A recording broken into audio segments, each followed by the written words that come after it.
It's a typical day in a suburban steel trademark branch. Candy, our attractive young customer, has recently been married and is wanting to know what she can do to secure herself a strong financial future. Lucky for her, Greg, our friendly bank manager, is more than happy to help. Hi there, I'm Candy. What you could tell me about your home loans? Of course. Please, make yourself comfortable.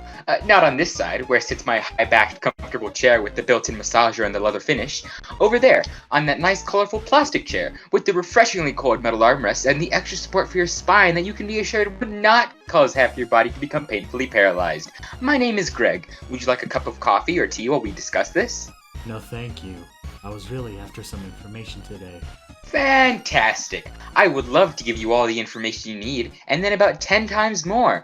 But before I do that, I'd just like to get to know a few things about yourself. And here we come to lesson 1 in our series of Steel trademark educational videos, the abundance of information rule. Remember that your customer usually knows nothing about banking, how interest works, what an immortalizing line of credit is. In fact, your first home buyer has not had the opportunity to learn anything. The more information that you give them, the more confused they will be. When you say to them, this is the right loan for you, they'll be so grateful that you saved them from all of this confusion that they'll sign anything. I hope you don't mind if I take notes while I'm talking.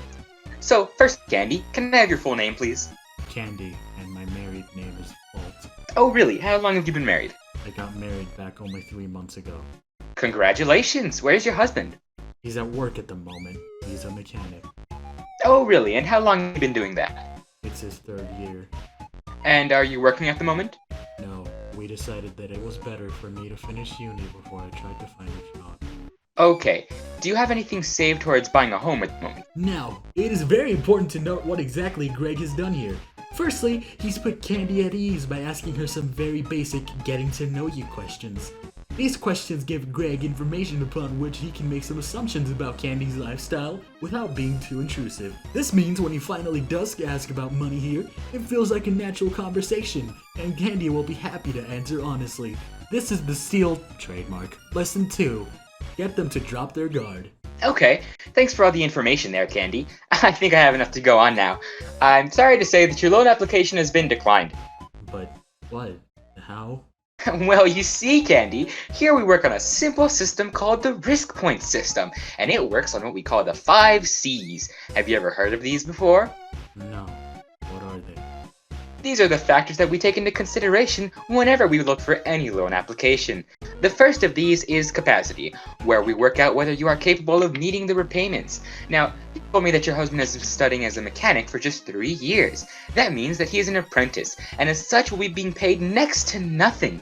At the same time, you're being a lazy cow and sitting around studying while he is working his butt off, so his meager wage will have to stretch to cover the cost of feeding both of you.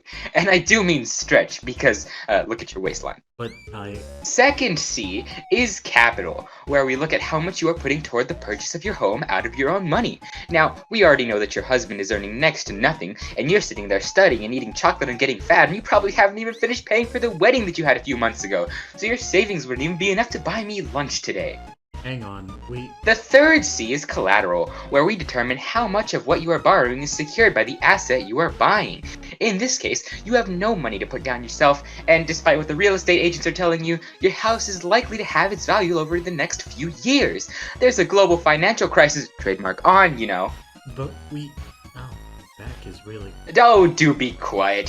Haven't you realized that I'm much more important and intelligent than you? While we're on the topic of GFC trademark, the 4th C is conditions. This relates to the security of your job, which you don't have. Security of your husband's job, which, being a blue-collar worker, as soon as he is finished with his apprenticeship and needs to be paid full wages, his boss will give him a don't come Monday, and the two of you will be begging on the streets. It also relates to the security of the insert local currency unit here, which, given the GFC trademark, has dropped down to a record low, and the security of your property, which, being a first home buyer, you'll probably end up paying twice as much as it's worth anyway, as the real estate agent will see you coming. I can't get my finger to... And of course, the final C is for character.